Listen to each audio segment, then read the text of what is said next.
पुरसकून वादी के छोटे से गांव में, जहां रातें जुगनुओं की रोशनी से दिनों से ज्यादा रोशन रहती थी, एक कम उम्र लड़का रहता था जिसका नाम रायान था।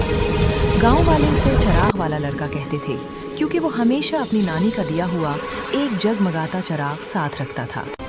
कहा जाता था कि ये चिराग खोई हुई चीज़ों को उनके घर तक पहुंचाने की ताकत रखता है। एक रात जब ठंडी हवा के झोंके वादी में भूल रहे थे, रायान पहाड़ी पर बैठकर सितारों को देख रहा था। अचानक आसमान पर रोशन तरीन सितारों में से एक बुझने लगा और फिर एकदम गायब हो गया।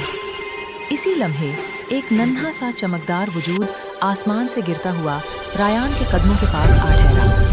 ये एक गिरा हुआ सितारा था जिसका नाम लीरा था। लीरा घबराई हुई थी, उसकी रोशनी कम होती जा रही थी। उसने रायान को बताया कि वो सितारों की बादशाहत से एक आसमानी तूफान के दौरान फिसल कर नीचे आ गई है और अगर वो सूरज निकलने से पहले वापस न जा सके तो हमेशा के लिए बुझ जाएगी। रायान ने फौरन फैसला किया कि वो लीरा को उसके घर तक जरूर पहुंचाएगा। वो अपना जादुई चिराग थामे रात के सफर पर निकल पड़ा।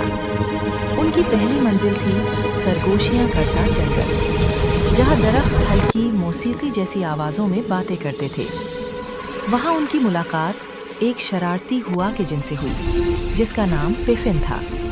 वो लीरा के गिर्द चक्कर लगाकर उसे हुआ में उड़ाकर मजाक करता रहा, मगर जब रायान ने उसे कांटे वाली झाड़ी से बचाया तो पिफिन ने उनकी मदद करने का वादा किया और अपनी हवा से जंगल में साफ रास्ता बना दिया। आगे चलकर वो आईना झील तक पहुंचे। इस झील का मुहाफिज, अब बड़ा सा चमकदार चेहरा, सिर्फ सच दिखाता था।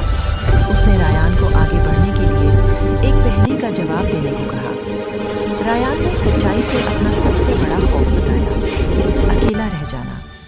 ये सुनकर झील ने पानी से बना हुआ आसमानी जीना उनके सामने खोल दिया, लेकिन रास्ता आसान नहीं। जैसे ही वो जीने को चढ़ने लगे, अंधेरे जैसे साए, जिन्हें घप अंधेरे वाले कहा जाता था, उन पर झपटे।